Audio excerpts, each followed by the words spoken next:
Only days after the defense minister of Ukraine was on the front lines, everything took a turn. But really, what unfolded in that command post prior to the attack? And what makes this attack a unique event that could turn the tide of the war? This video reveals the complete narrative. You will observe how Ukraine executed a precision strike on a significant Russian command center, what happened after that, and what it all could signify for the future of the conflict. Before we start, please click the thumbs up if you would like to stay up to date on breaking news, and subscribe with the bell on so you do not miss the actual stories behind the news. This may be the decisive moment when one successful, determined blow could swing the tide of one of the strongest nations in the world. In the midst of the contested areas of eastern Ukraine, a remarkable sequence of events occurred that reverberated in military circles on both sides. On September 8th, Ukrainian forces make a multifaceted strike on several Russian command posts in occupied Donetsk Oblast. The attack was undertaken not in a chaotic manner, according to the General Staff of the Ukrainian Armed Forces, but by premeditated planning carried out explicitly against the command and control mechanisms of the Russian Center Group of Forces and 41 Combined Arms Army. Units that have been heavily committed to combat in the Pokrovsk area, one of the most involved commands in the eastern direction. Pokrovsk, which was a quiet industrial town, has become the center of Russian offensive operations in Donetsk over the last several months. But while Russian forces were fully committed to the offensive, the Ukrainians were quietly conducting intelligence collection and preparation for what they considered to be the right strike. They waited for the right moment to strike swiftly and with precision.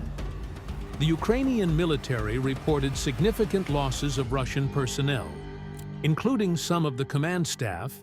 If the statements are true, this strike could have dealt a major blow to Russia's capacity to command and control its operations. The statement they made regarding that particular attack mentioned an interesting detail. Russian Defense Minister Andrei Belousov had visited that command headquarters in this region on August 28th, just days before the strike. If the defense minister's visit aimed at strengthening Russian command and control structures, that attack significantly undermined that purpose. The General Staff release stated that the strike involved the joint firing of missile and artillery units, the Air Force, and the Unmanned Systems Forces in cooperation with other units. The precision and coordination of that strike demonstrate Ukraine's developing capability to perform complex strikes deep into Russian-held territory. It also sends a message. Ukraine is not just defending its territory. It is now targeting the Russian army's command and control capabilities as well. According to military officials, strikes on these facilities disrupt command and control of Russian forces significantly. In other words, if Russia cannot command its troops effectively, it cannot fight effectively. Every successful strike weakens the structural integrity behind Russia's fights. Earlier, Russian media reported on Belousov's visit to the headquarters of the Center Group of Forces, and that he was updated on operations in the Pokrovsk direction. But that site may now be in ruins.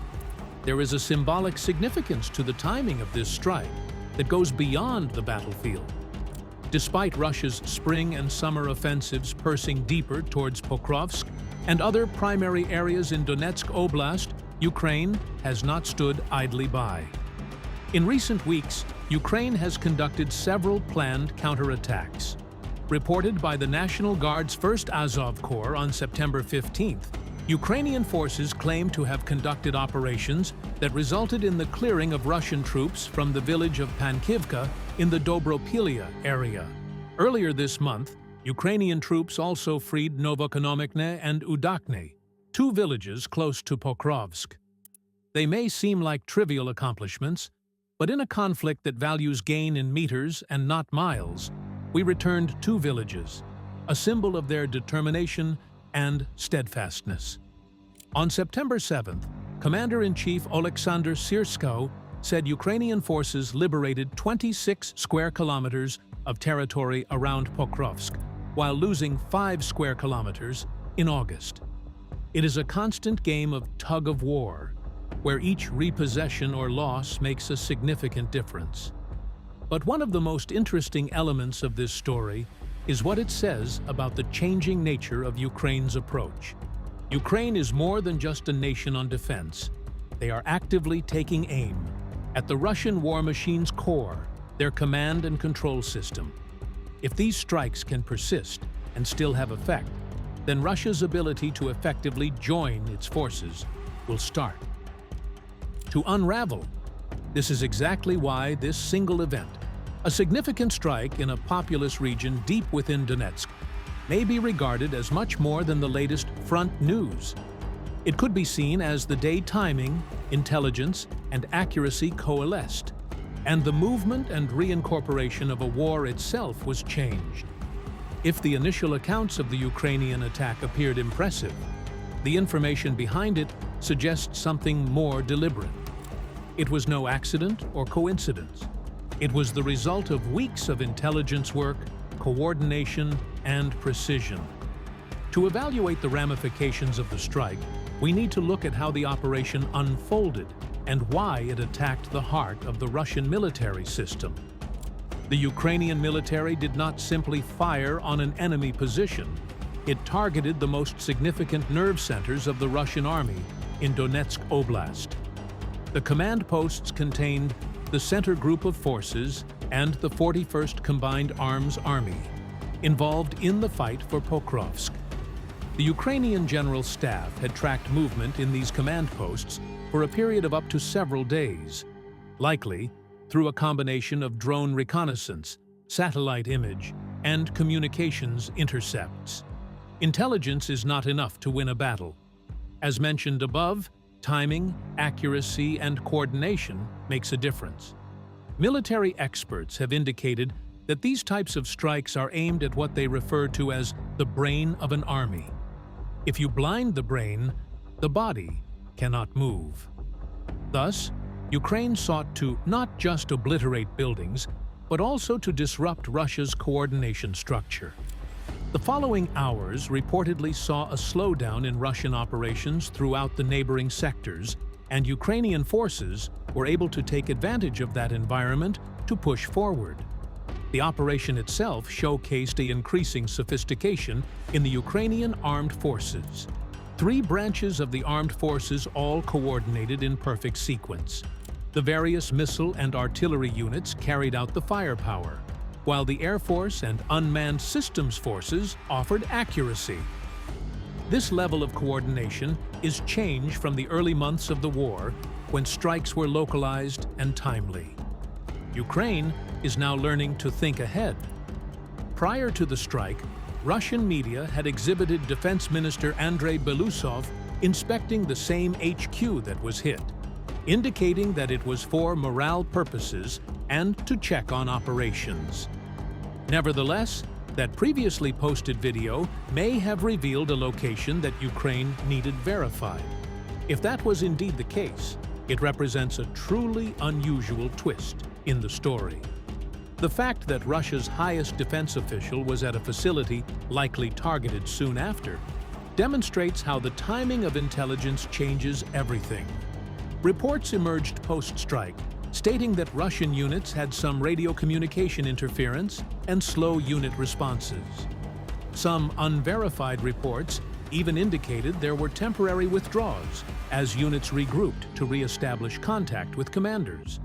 While these details have not been verified, there are patterns that many military analysts call command paralysis that can occur after a precision strike.